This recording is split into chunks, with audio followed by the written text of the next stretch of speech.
নাম আলী ইবনে আবু তালিব। ইসলামের নবী মুহাম্মদ সাল্লাল্লাহু আলাইহি সাল্লাম এর চাচাতো ভাই, জামাতা ও সাহাবী। সুন্নি ইসলাম অনুসারে তিনি চতুর্থ রাশিদুন খলিফা। হুদায়বিয়ার সন্ধি স্থাপনে হযরত আলী রাদিয়াল্লাহু তাআলা আনহু এর ভূমিকা।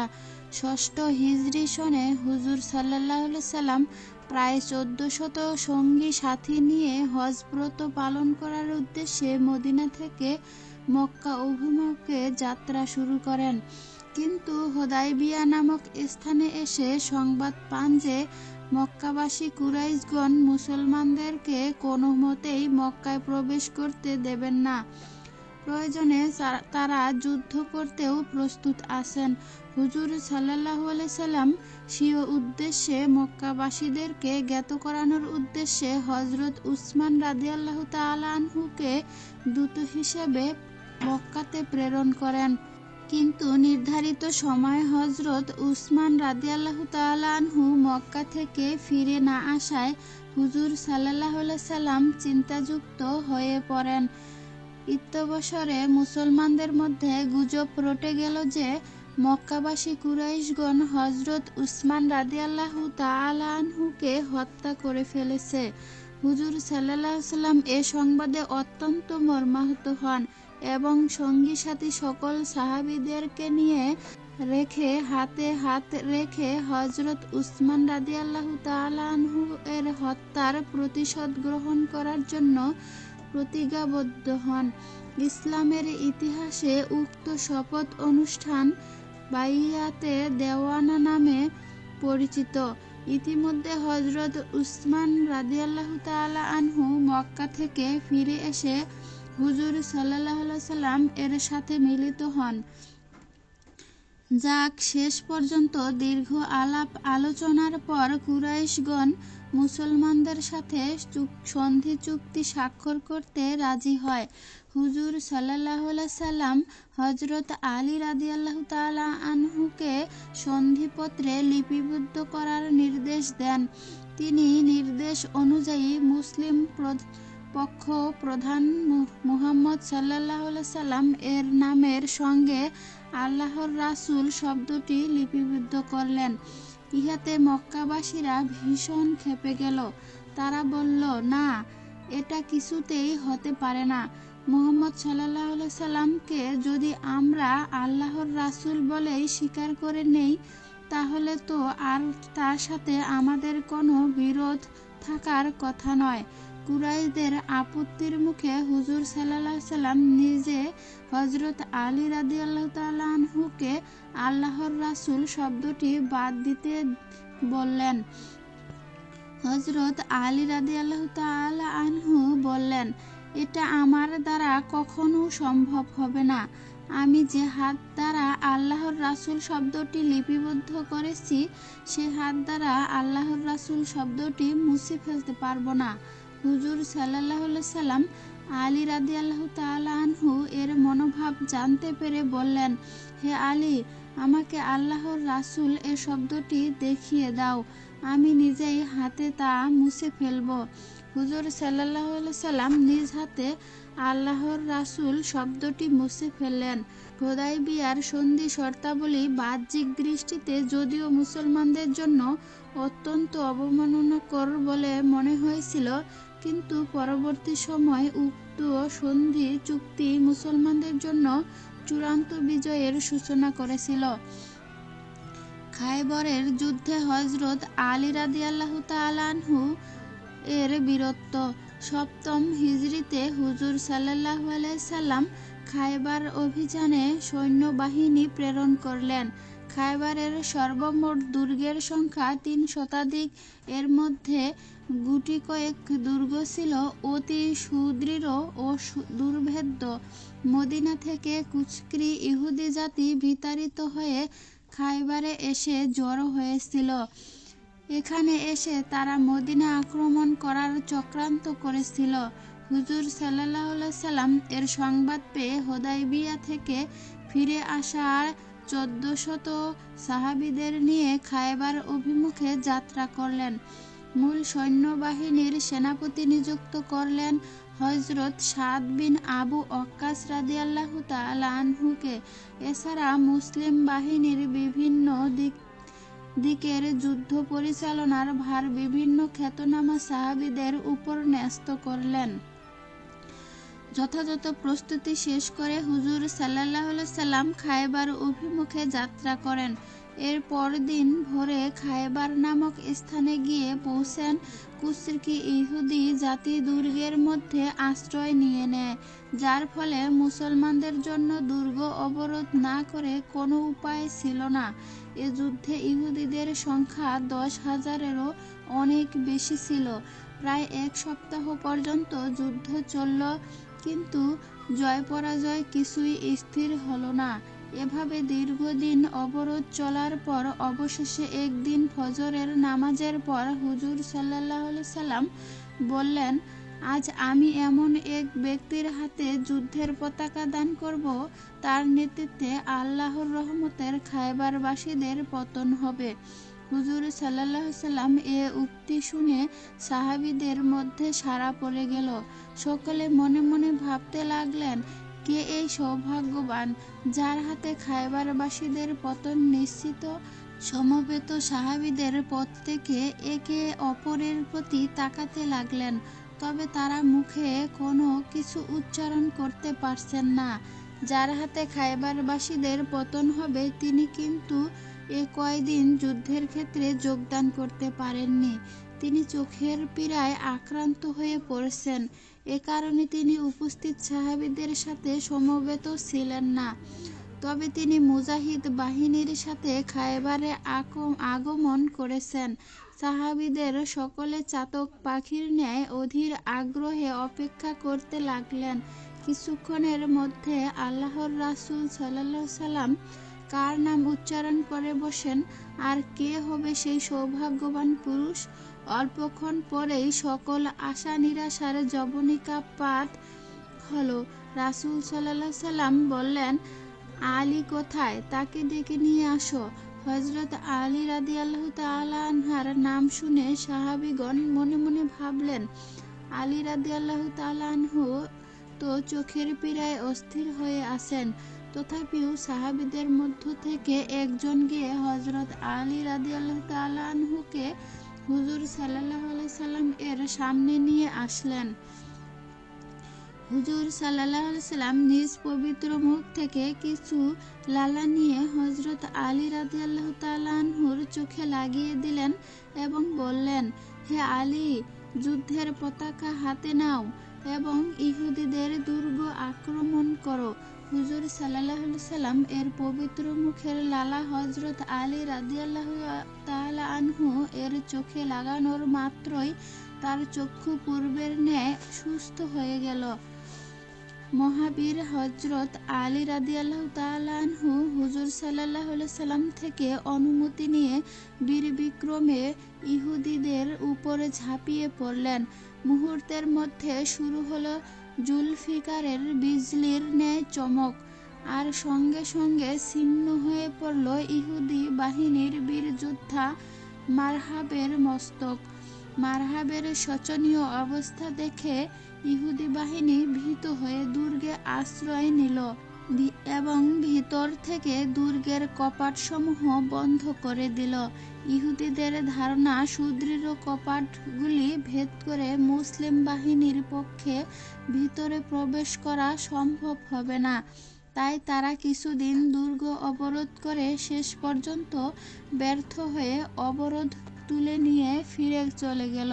কিন্তু হযরত আলী রাদিয়াল্লাহু তাআলা আনহু মুসলিম বাহিনীর বীর বিক্রমে যুদ্ধ চালিয়ে যাওয়ার নির্দেশ দিলেন এবং বললেন, বিরাট বিরাট প্রস্তরখণ্ড এনে সজোরে দুর্গ কপাটের উপর প্রচণ্ড বেগে নিক্ষেপ করতে থাকো। এভাবে প্রচণ্ড বেগে যুদ্ধ পরিচালনাকারী বীর কেশরী হযরত আলী রাদিয়াল্লাহু তাআলা আনহু হায়দারি হাত দিয়ে দুর্গ কপাটে ধাক্কা দিলেন। ধাক্কা বেগে কপাট ভিতরের দিকে সামান্য ঢুকে পড়ল। হযরত আলী রাদিয়াল্লাহু তাআলা আনহু বুঝতে পারলেন যে প্রচণ্ড বেগে আঘাত হানলে দুর্গ কপাট উপরে যাবে। তিনি তাই করলেন। মুহূর্তের মধ্যে আল্লাহর সিংহ দুর্গ কপাট উপরে ফেললেন, আর মুসলিম বাহিনী ঝড়ের বেগের ন্যায় দুর্গে ঢুকতে লাগলেন। ইহুদি বাহিনীও শোচনীয় পরাজয়ের হাতকে বাঁচার জন্য প্রাণপণে যুদ্ধ করতে লাগল। উভয় পক্ষে তুমুল যুদ্ধ চলতে লাগল। যুদ্ধের তীব্রতার মুখেই মহাবীর আলী রাদিয়াল্লাহু তাআলা আনহু এর পরপর কয়েকখানা ঢালই ভেঙে যায়। এক পর্যায়ে তিনি উপ্রানোর দুর্গ কপাটটিকে ঢাল হিসেবে ব্যবহার করে যুদ্ধ চালিয়ে যেতে লাগলেন। যুদ্ধ শেষে তিনি ঢাল যুদ্ধক্ষেত্র ফেলে আসেন। অবশেষে কুশকৃ ইহুদি জাতি উপায় অন্তর না দেখে মুসলমানদের নিকট আত্মসমর্পণ করতে বাধ্য হয়েছিল। ইতিহাস পাঠে জানা যায় যে হযরত আলী রাদিয়াল্লাহু তাআলা আনহু যুদ্ধের সময় যে দুর্গ কপাটটি ঢাল হিসেবে ব্যবহার করে যুদ্ধ করেছিলেন, যুদ্ধের পর কতিপয় বিশিষ্ট সাহাবীও সমবেতভাবে চেষ্টা করে উক্ত ঢালটিকে মাটি থেকে শূন্যে তুলতে সক্ষম হননি। আলোচ্য এ ঘটনার দ্বারা একথা সহজে বোঝা যায় যে হযরত আলী রাদিয়াল্লাহু তাআলা আনহু কি পরিমাণ দৈহিক শক্তির অধিকারী ছিলেন। মক্কা বিজয়ে হযরত আলী রাদিয়াল্লাহু তাআলা আনহু এর ভূমিকা। হুদায়বিয়ার সন্ধি চুক্তি ভঙ্গ করার কারণে অষ্টম হিজরি সনে হুজুর সাল্লাল্লাহু আলাইহি ওয়াসাল্লাম 10,000 মুসলিম সৈন্যের একটি বিরাট বাহিনী নিয়ে মক্কা অভিমুখে যাত্রা করলেন এবং বলতে গেলে প্রায় বিনা বাধায় তিনি পবিত্র মক্কা নগরীতে প্রবেশ করলেন। এই সে প্রিয় জন্মভূমি যে মক্কা নগরী থেকে একদিন রাসূল সাল্লাল্লাহু আলাইহি সাল্লাম রাতের আঁধারে পলায়ন করতে হয়েছিল। এই সে মক্কা যে মক্কাবাসীগণ একদিন ইসলাম ও মুসলমানদেরকে চিরদিনের জন্য ধরাপৃষ্ঠ থেকে নির্মূল করার জন্য একতাবদ্ধ হয়েছিল। এই সে মক্কাবাসীগণ যাদের ভয়ে মুসলমানদেরকে একদিন মদিনাতে রিক্ত হস্তে আশ্রয় নিতে হয়েছিল, কিন্তু আজ সত্য সমাগত, মিথ্যা পরাজিত। আজ পলায়নকারী মুসলমানগণ বিজয়ের বেশে দলে দলে মক্কা নগরীতে প্রবেশ করছেন। মুসলমানদেরকে দলে দলে মক্কাতে প্রবেশ করতে দেখে মক্কাবাসীরা মনে মনে প্রমোদ গুণল। মুসলমানদের প্রতি এতদিন তারা যে অন্যায় আচরণ করেছে, তারা কঠোর প্রতিশোধ গ্রহণ না করে ছাড়বেন না। কিন্তু ক্ষণকালের মধ্যে তাদের সে ধারণা ভ্রান্ত বলে প্রমাণিত হয়েছিল। কেননা বিশ্ব মানবতার মুক্তির দিশারি করুণার আধার রাহমাতুল্লিল আলামিন মক্কাবাসীদের উদ্দেশ্যে করে ঘোষণা দিলেন, হে মক্কাবাসীগণ, আজ তোমরা আমার নিকট থেকে কি রূপ ব্যবহার পেতে চাও? মক্কাবাসীরা আতঙ্কিত অবস্থায় জবাব দিল, আপনি নিজেও বিনয়ী এবং বিনয়ী পিতার সন্তান। বিশ্ব মানবতার মুক্তির দূত হুজুর সাল্লাল্লাহু আলাইহি সাল্লাম তখন মক্কাবাসীদেরকে লক্ষ্য করে ঘোষণা করলেন, আজ তোমাদের উপর কোনো প্রতিশোধ নাই। যাও, তোমরা সবাই মুক্ত, স্বাধীন। দয়ার সাগর মহানবী সাল্লাল্লাহু আলাইহি সাল্লাম অকাতরে হাতে গোনা কয়েকজন ব্যতীত মক্কাবাসী সকলকে ক্ষমা করে দিলেন। মহানবী সাল্লাল্লাহু আলাইহি সাল্লাম এর এরূপ অভাবিত উদার ব্যবহার দেখে মক্কাবাসীগণ দলে দলে ইসলাম গ্রহণ করে এ সময় কিন্তু পবিত্র কাবা গৃহে 360টি প্রতিমা রক্ষিত ছিল, আর পবিত্র কাবা গৃহের দেয়ালে মানব জাতি আদির পিতা হযরত ইব্রাহিম আলাইহিস সালাম ও তদীয় পুত্র হযরত ইসমাইল আলাইহিস সালাম এর ছবি ঝুলানো ছিল। এছাড়াও বিভিন্ন ধরনের জুয়া খেলার ছবি ঝুলানো ছিল, এমনকি উলঙ্গ নরনারীর ছবি ঝুলানো ছিল। হুজুর সাল্লাল্লাহু আলাইহি সাল্লাম পবিত্র কাবা গৃহে প্রবেশ করত। হাতের লাঠি দিয়ে প্রতিমাগুলোর প্রতি ইশারা করা মাত্রই প্রতিমাগুলো ভেঙে খান খান হয়ে পড়তে লাগলো। এভাবে একের পর এক ৩৬০টি প্রতিমার সব কয়টি প্রতিমাকে ধ্বংস করে দেয়া হলো। অতঃপর হুজুর সাল্লাল্লাহু আলাইহি সাল্লাম হযরত আলী রাদিয়াল্লাহু তাআলা আনহুকে পবিত্র কাবা গৃহের দেয়ালের ছবিগুলো মুছে ফেলার নির্দেশ দেন। তিনি যথাযথভাবে নির্দেশ পালন করে ছবিগুলো মুছে ফেললেন, কিন্তু একটি ছবি অনেক উপরে ঝুলন্ত থাকায় তা নিচে নামানো সম্ভব হয়নি। তাই হুজুর সাল্লাল্লাহু আলাইহি সাল্লাম হযরত আলী রাদিয়াল্লাহু তাআলা আনহুকে তার কাঁধে চড়ার নির্দেশ দেন। হযরত আলী রাদিয়াল্লাহু তাআলা আনহু হুজুর সাল্লাল্লাহু আলাইহি সাল্লাম এর কাঁধে আরোহণ করত। সে ঝুলন্ত ছবিটিও নিচে নামিয়ে ফেললেন। এভাবে তারা উভয় মক্কা ঘরকে প্রতিমামুক্ত করে পবিত্র করে তুললেন। পরবর্তী খলিফাদ্বয়ের আমলে হযরত আলী রাদিয়াল্লাহু তাআলা আনহু এর ভূমিকা। হযরত আলী রাদিয়াল্লাহু তাআলা আনহু পূর্ববর্তী খলিফাদ্বয়ের সময় ইসলামের একনিষ্ঠ সেবক ছিলেন। মুসলিম জাহানের উপর যখনই সংকট দেখা দিয়েছে, তখনই তিনি সর্বশক্তি নিয়োগ করে তা প্রতিরোধ করার কাজে ঝাঁপিয়ে পড়তেন। প্রথম খলিফা হযরত আবু বকর রাদিয়াল্লাহু তাআলা আনহু এর সময় তিনি খলিফার প্রধান পরামর্শদাতাদের মধ্যে অন্যতম পরামর্শদাতা ছিলেন। তাছাড়া রাষ্ট্রের বিভিন্ন ধরনের গুরুত্বপূর্ণ দায়িত্ব তার উপর ন্যস্ত ছিল। রাষ্ট্রীয় চিঠিপত্র যা খলিফার পক্ষ থেকে প্রেরণ করা হতো, সেই দপ্তর পরিচালনার দায়িত্ব তার উপর ন্যস্ত ছিল। যুদ্ধবন্দীদের বিচারের ভার তার উপর ন্যস্ত ছিল। প্রথম খলিফা ইন্তেকালের পর দ্বিতীয় খলিফা খিলাফতের সূচনা থেকে সমাপ্তি পর্যন্ত তিনি খলিফার অন্যতম প্রধান সহচর ছিলেন, আর তিনিও মনে প্রাণে ইসলাম ও খলিফার সাহায্যে নিবেদিত প্রাণ ছিলেন। তাছাড়া খলিফা হযরত উমর রাদিয়াল্লাহু তাআলা আনহু অন্যান্য সাহাবীদের পরামর্শ থেকে তার মতামতকে খুব বেশি গুরুত্ব দিতেন। খলিফা উমর রাদিয়াল্লাহু তাআলা আনহু হযরত আলী রাদিয়াল্লাহু তাআলা আনহুকে যে কি পরিমাণ গুরুত্ব দিতেন তা নিজেই বলেছেন। আলী রাদিয়াল্লাহু তাআলা আনহু না থাকলে নিশ্চয়ই উমর রাদিয়াল্লাহু তাআলা আনহু ধ্বংস হয়ে পড়ত। অনুরূপভাবে তৃতীয় খলিফার সময় হযরত আলী রাদিয়াল্লাহু তাআলা আনহু ইসলামী খলিফার একনিষ্ঠ সেবক ছিলেন।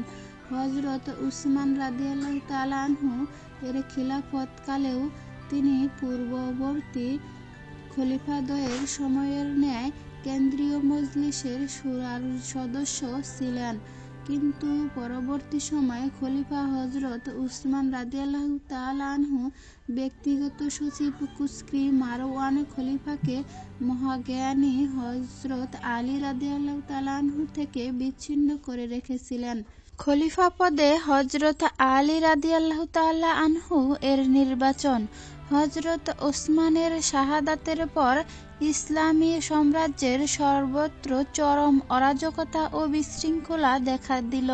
নতুন খলিফা নির্বাচনের প্রশ্নে পরস্পর বিরোধী যুক্তিতর্কের অবতারণা ও পদক্ষেপ গ্রহণের তৎপরতা চলতে লাগল। মিশরীয়রা হযরত আলীকে, কুফাবাসীরা জুবায়েরকে এবং বসরাবাসীরা তালহাকে সমর্থন করতে লাগল। হযরত আলী রাদিয়াল্লাহু তাআলা আনহু খিলাফতের গুরুদায়িত্বভার গ্রহণ করতে অনিচ্ছা প্রকাশের চেষ্টা করলেন। তিনি তালহা কিংবা জুবায়েরকে খিলাফত গ্রহণের জন্য প্রস্তাব দিলেন। মুহাজির ও আনসারদের চাপের মুখে এবং বন্ধু মহলের বিশেষ অনুরোধক্রমে তিনি খিলাফতের দায়িত্বভার গ্রহণ করতে রাজি হলেন। হযরত উসমান রাদিয়াল্লাহু তাআলা আনহুর মৃত্যুর ৬ দিন পর অত্যন্ত সংকটপূর্ণ মুহূর্তে হযরত আলী রাদিয়াল্লাহু তাআলা আনহু খিলাফতের আসন গ্রহণ করেন। আল্লাহর কিতাব অনুসারে তিনি শাসনকার্য পরিচালনার শপথ লইলেন। প্রথমে তালহা ও জুবায়ের তার বিরোধিতা করলেও পরে তারা হয়তো আলীকে খলিফা বলে মেনে নিলেন এবং তার নিকট আনুগত্যের শপথ গ্রহণ করলেন। হযরত আলীর হস্তে বাইয়াত গ্রহণের পর বিদ্রোহীরা স্ব স্থানে ফিরিয়া গেল। নির্বাচনের সমালোচনা।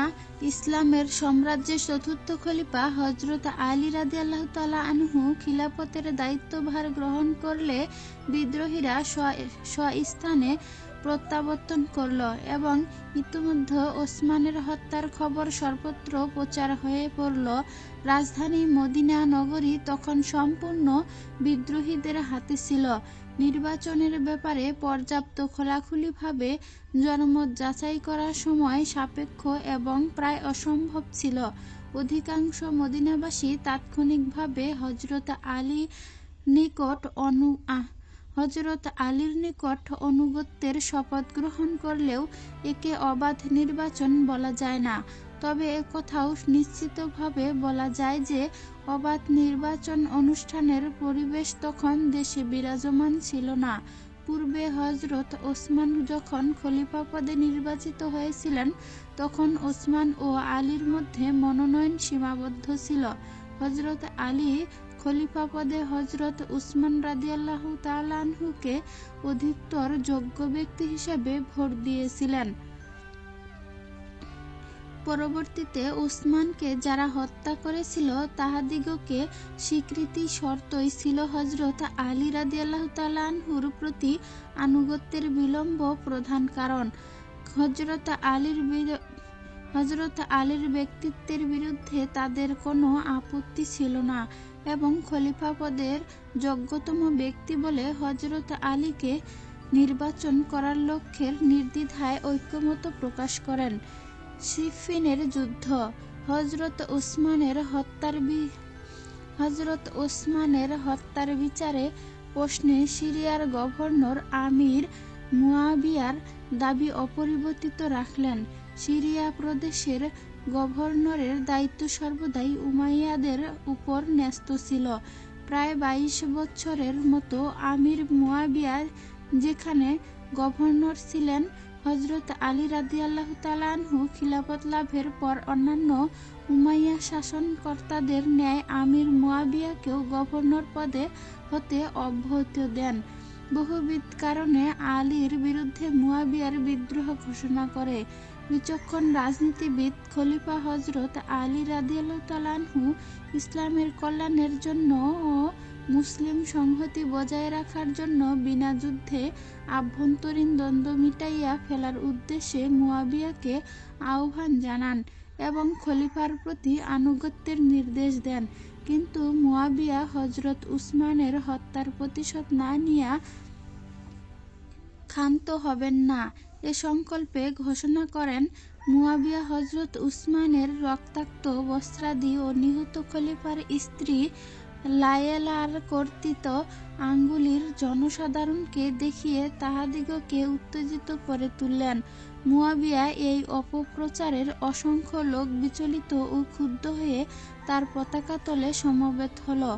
ফলে তারা খলিফার আহ্বানের জবাবে উসমানের হত্যাকারীদের শাস্তি দাবি করল। হযরত আলী রাদিয়াল্লাহু তাআলা আনহু এই দাবি প্রত্যাখ্যান করলে উষ্টের যুদ্ধের ৯ মাস পরে মুয়াবিয়া খলিফার বিরুদ্ধে চূড়ান্তভাবে যুদ্ধ ঘোষণা করলেন। ৫০,০০০ সৈন্যসহ হযরত আলী ও মুয়াবিয়ার বিরুদ্ধে অগ্রসর হলেন। ৬৫৭ খ্রিস্টাব্দের জুলাই মাসে ইউফ্রেটিস নদীর পশ্চিম তীরে সিফফিন নামক স্থানে উভয় বাহিনী পরস্পরের মোকাবেলায় অবতীর্ণ হল। এ যুদ্ধের তৃতীয় দিনে উভয় পক্ষ মারাত্মক সংঘর্ষে লিপ্ত হল। এটা ছিল মুষ্টিযুদ্ধ। মুয়াবিয়া বিজয় সম্পর্কে হতাশ হয়ে পড়লেন। আমর বিন আসের উপদেশক্রমে এক নতুন কৌশল অবলম্বন করলেন। সিরিয়াবাসীরা বর্ষাগ্রে কুরআন শরীফ ঝুলিয়ে দিয়ে চিৎকার করে বলে উঠল, এখানে আল্লাহর কেতাব, ইহা আমাদের মধ্যে বিরোধ ফয়সালা করে দিবে। তারা আর যুদ্ধ করবে না এবং তাদের এ প্রতিশোধ আল্লাহর আইনি দ্বারা মীমাংসা করা হবে।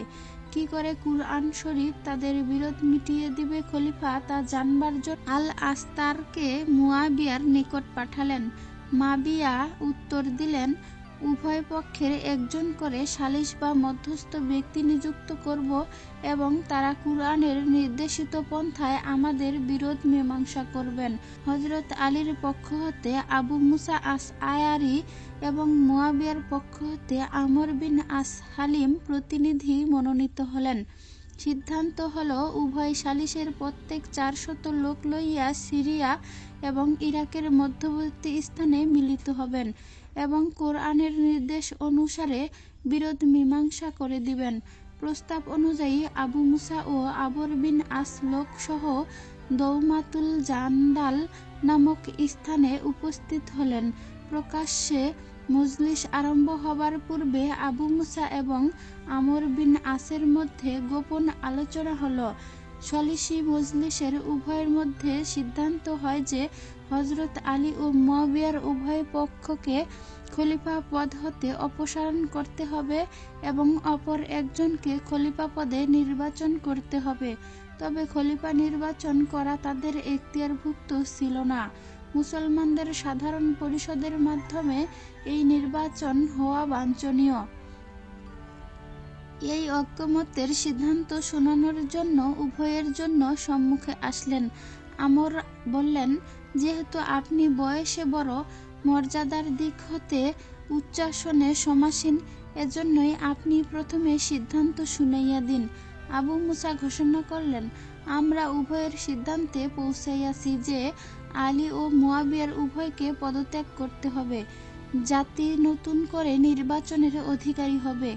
আমর ইবনে আস বললেন, আবু মুসা তার নিজের লোককে অপসারণ করেছে, আমি তা সমর্থন করি এবং তদস্থলে মুয়াবিয়াকে যোগ্যতর গণ্য করে খলিফা হিসেবে ঘোষণা করতেছি। এই ষড়যন্ত্রমূলক মিথ্যা ঘোষণার পরিপ্রেক্ষিতে পরিস্থিতি আরও জটিল হয়ে পড়ল। আবু মুসা আশআরি এই গাদ্দারিতে অত্যন্ত ব্যথিত ও মর্মাহত হলেন। সকলেই নিজ নিজ স্থানে ফিরিয়া গেল। আমর ইবনে আস এবং সিরিয়াবাসী মুয়াবিয়ার হাত বাইয়াত গ্রহণ করে। খলিফা আলী রাদিয়াল্লাহু তাআলা আনহু দৌমাতুল জান্দালের সিদ্ধান্ত মানিয়ে নিতে অস্বীকৃতি জানায়। দৌমাতুল জান্দালে খিলাফতের ভবিষ্যৎ নির্বাচনের জন্য সালিস বৈঠক অনুষ্ঠিত হলে 12,000 সৈন্য বিশিষ্ট একটি দল খলিফা আলীর বাহিনী ত্যাগ করে হারুরা নামক স্থানে আশ্রয় গ্রহণ করে। ইহারা খারিজি অর্থ দলত্যাগী বা হারুনিয়া নামে পরিচিত। সিফফিনের যুদ্ধে 3 মাস 20 দিন উভয় পক্ষ যুদ্ধে অবস্থান করেছিলেন। পরস্পর 90টি সংঘর্ষ হয়েছিল। ইহাতে মুয়াবিয়ার 45,000 এবং আলীর 25,000 সৈন্য প্রাণ হারায়। উষ্ট্রের বা জামালের যুদ্ধ। হযরত আলী খিলাফত লাভের অব্যবহিত পরেই তালহা ও জুবাইর খলিফার নিকট উসমান হত্যার বিচার দাবি করেন। হযরত উসমানের শাহাদাতের সময় হযরত আয়েশা, উম্মে সালমা, হাফসা রাদিয়াল্লাহু তাআলা আনহু মদিনায় ছিলেন না। হজ্জের উদ্দেশ্যে তারা মক্কায় গিয়েছিলেন।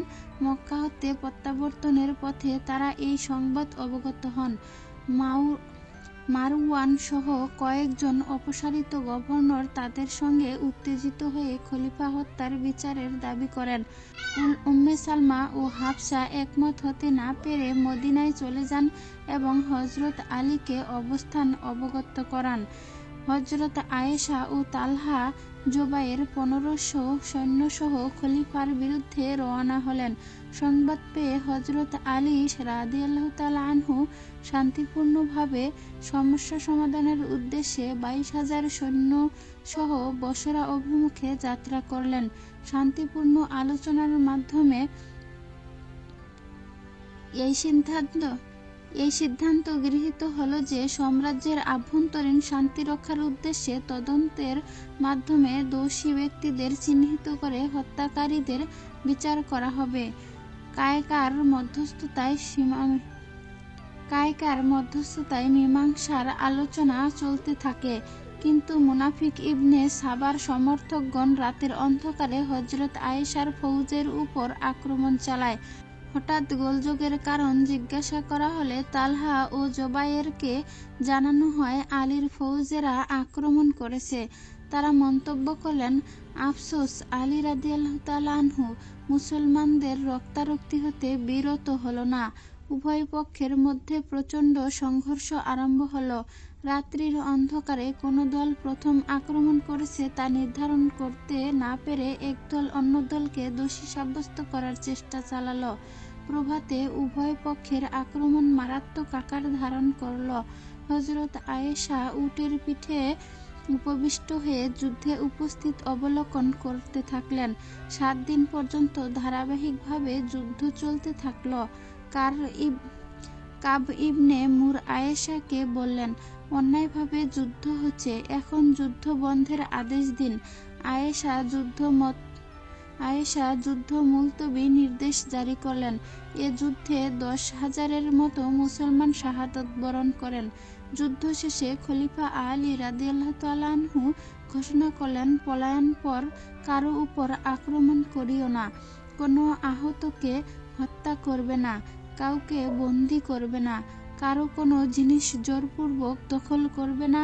হযরত আয়েশা স্বয়ং এ যুদ্ধে উটের পিঠে অবস্থান করে সৈন্য পরিচালনা করেছিলেন বলে এই যুদ্ধকে জঙ্গে জামাল বা উষ্টের যুদ্ধ বলা হয়। শেষ পর্যন্ত এই যুদ্ধে আলীর পক্ষ বিজয়ী হয়। খলিফা হযরত আয়েশাকে মায়ের ন্যায় সম্মান করতেন। তারা পরস্পর ক্ষমা প্রার্থনা করেন। অতঃপর খলিফা হযরত আলী রাদিয়াল্লাহু তাআলা আনহু উম্মুল মুমিনিন হযরত আয়েশা রাদিয়াল্লাহু তাআলা আনহুকে যথাযোগ্য সম্মান সহকারে তদীয় ভ্রাতা মুহাম্মদ বিন আবু বকরের পাহারাধীন মদিনায় পাঠিয়ে দেন। এভাবে উষ্টের যুদ্ধ শেষ হয়। খারেজি আন্দোলন ও নাহরাওয়ানের যুদ্ধ। সিফফিনের যুদ্ধের পরিণাম ও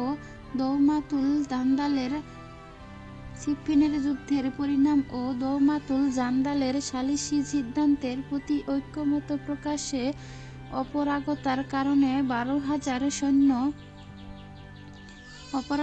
কারণে 1200 সৈন্যের একটি দল আবদুল্লাহ ইবনে ওয়াহাব আর রাসিবি নামক একজনের নেতৃত্বে খারেজি আন্দোলন শুরু করে। খারেজি অর্থ দল ত্যাগী। তারা আলী রাদিয়াল্লাহু তাআলা আনহু কিংবা মুয়াবিয়া কোনো ব্যক্তিকে খলিফা হিসেবে মানতে রাজি হল না। তারা আবু বকর এবং ওমরকেই খলিফা হিসেবে মান্য করে এলান করে, আল্লাহ ছাড়া আর কারো শাসন নাই। তারা গোত্রবংশ নির্বিশেষে সার্বজনীন জনমতের ভিত্তিতে ইমাম বা খলিফা নির্বাচনের পক্ষপাতী ছিল। খারেজিগণ হযরত আলীর দল ত্যাগ করে অপপ্রচার ও বিক্ষোভ শুরু করে ইরাক ও ইরানের জটিল পরিস্থিতি সৃষ্টি করে বাগদাদের নিকটবর্তী নাহারাওয়ানে সমবেত হয়।